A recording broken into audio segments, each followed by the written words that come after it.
Welcome into the Brookline.News podcast. I'm Sam Mintz, the editor of Brookline.News. We're an online, nonprofit local news outlet covering the town of Brookline. And I'm here with Jessica Smizer, who's the executive director of Brookline Interactive Group. And we're here to talk about the news. Hi, Sam.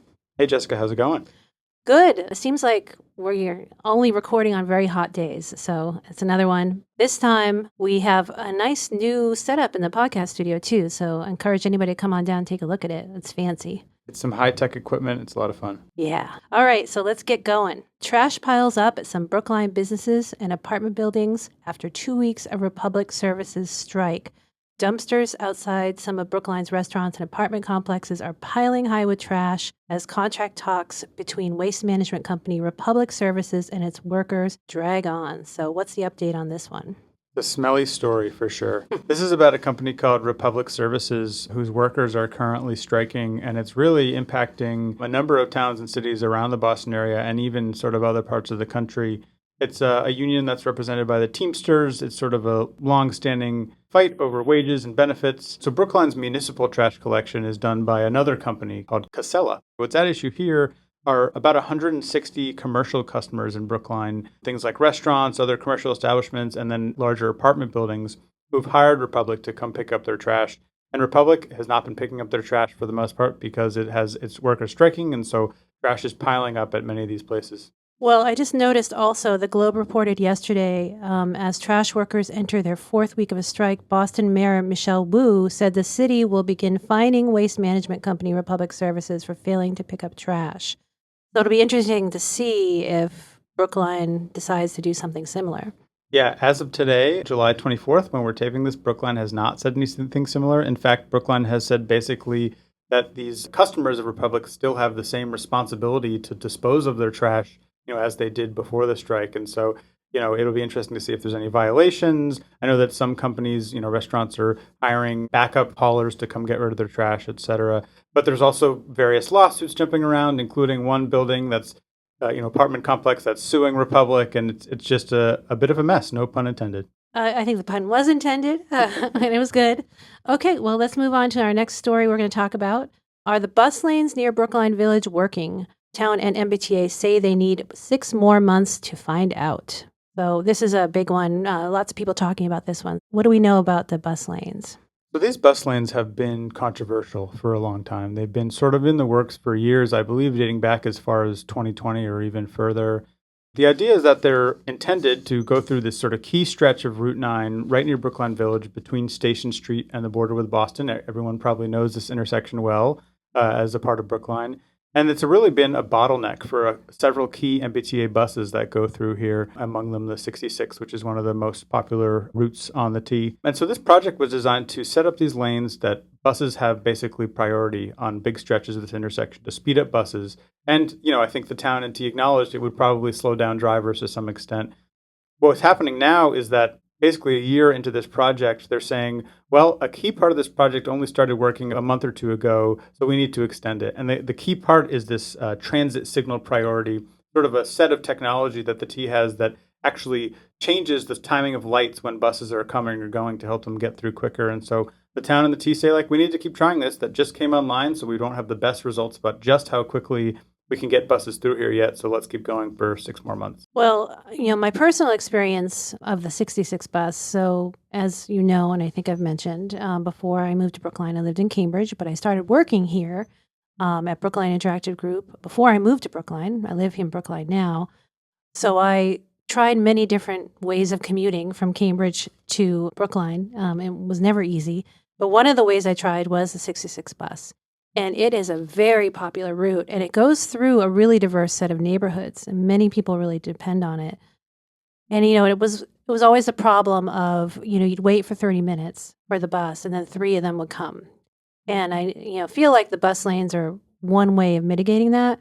But when I was reading this article, which I think is really interesting for a lot of reasons, what it really made me think about is it becomes this bus versus car issue, and which it doesn't necessarily have to be bus versus car, but it seems like it starts to end up being that way. The results may please bus riders and displease drivers, and where we are now. And it left me thinking about who ends up having the louder voice in this debate, because I think often the people who use cars to commute tend to be the ones who have the loudest voice in these debates. And just from my experience in the 66, there's a lot of people on there who probably have a lot to say about this. Yeah, I would agree with that. And in our story, the T has been collecting public feedback through a survey. The feedback has been largely negative, and the feedback has come majority 70% from drivers. So I think that really speaks to what you're talking about. I would totally agree. And I think Town and T are trying to find a balance. They have goals about wanting to prioritize public transit, make public transit more effective, to encourage people to use public transit rather than driving. This project is absolutely tied to that. Both the town and the state, I believe, explicitly have said they would like fewer people to drive. So if part of that is making it a little more convenient to take the bus and a little less convenient to drive, I think that is explicitly what they're intending to do here. Yeah, I think you're right. All right, the next story we're going to talk about is the school committee appointed a new interim deputy superintendent of teaching and learning. What can you tell us about that? So the reason I think this story is important and interesting now, the summer is always a time of a lot of transition within the public schools of Brookline and really any school system for obvious reasons. It's sort of a cyclical employer. People come and go. They often leave in June or start in, August or September. But Brookline is experiencing a really high rate of turnover right now among its most senior leaders. As we said in the story, Jody Fortuna, who was in this position for the last couple of years, left at the end of June during a 3-month period that saw 3 of the district's 4 top leaders depart. So that was the superintendent and then 2 deputy superintendents. And I just think it speaks to real challenges that are facing the schools right now around budget, which we've covered extensively, on brookline.news, but as well as sort of administration and management. There's just a lot happening right now. A lot of it is negative. A lot of people are leaving. And so we're trying to highlight the new people coming in and also sort of highlight like, hey, they have big challenges ahead of them. We're looking to sit down with the superintendent soon, Bella Wong. She's the interim superintendent, and talk to her as well. And I just thought it'd be interesting to highlight for people that there's a lot of change happening in the personnel at the highest levels of the public schools of Brookline. Well, as you know, but some people might not know, Big, where we are seated right now, runs the school committee meetings on our channels. And there is, just from my experience, Brookline residents are very engaged in what's happening with the schools. School committee meetings are consistently some of our most watched program on Big's Civic channel. Our top rated show this year so far was actually a school committee meeting in March, which was, higher viewership than what is usually our biggest show, which is the Brookline High School graduation. So we had more people tune in for those March school committee meetings, which was right in the middle of the budget crisis / debate, than watch some of our highest rating programs. So we know that people are really interested in this. So I think it is really good, as you say, to bring forward information about what is happening at the schools and not just that people are leaving, but people are coming in and maybe we're seeing a new day at Brookline schools. Yeah, there's a reason that our staff is 1 editor, 1 reporter, plus interns and students, and our 1 reporter is on the schools beat for basically that same reason. And I would agree with you that those school committee meetings are absolutely the most watched town government meeting by a lot. I watch select board meetings every week. I find them very interesting. They're very important. Usually it's me and like 7 other people watching online. Those school committee meetings often get into the hundreds of people paying attention. Well, not only watching, but when we go, because we actually have a crew that goes to record those meetings. And I've gone over there a couple of times to talk to the crew, and the room is actually packed with people watching live as well, standing room only often. So I think it is something that's really engaging Brookline residents right now, maybe ongoing until they find a permanent superintendent. Yeah, and of course, during the summer, the school committee slows down. It meets less often, but the priorities and challenges remain huge. And I think they're very active and will really pick right back up in the fall. And I think it's just going to be interesting, to see. I think just to preview it very briefly, there is already basically an assumption of a budget deficit for next year. These same problems that existed this spring where they had to make cuts and had really wrenching conversations for months about what to prioritize and what to cut within the school district. They're coming back. I think that's absolutely inevitable. I don't think you could find anyone who would disagree. I don't think that's speculation on my part. I think it's just a fact. And so we'll keep covering them. And I think they'll continue to be really challenging and frustrating for many people conversations. Well, and that'll be happening under an interim superintendent. It will also be an interesting thing to see that dynamic between a school committee, which has some new members, and an interim superintendent, and how that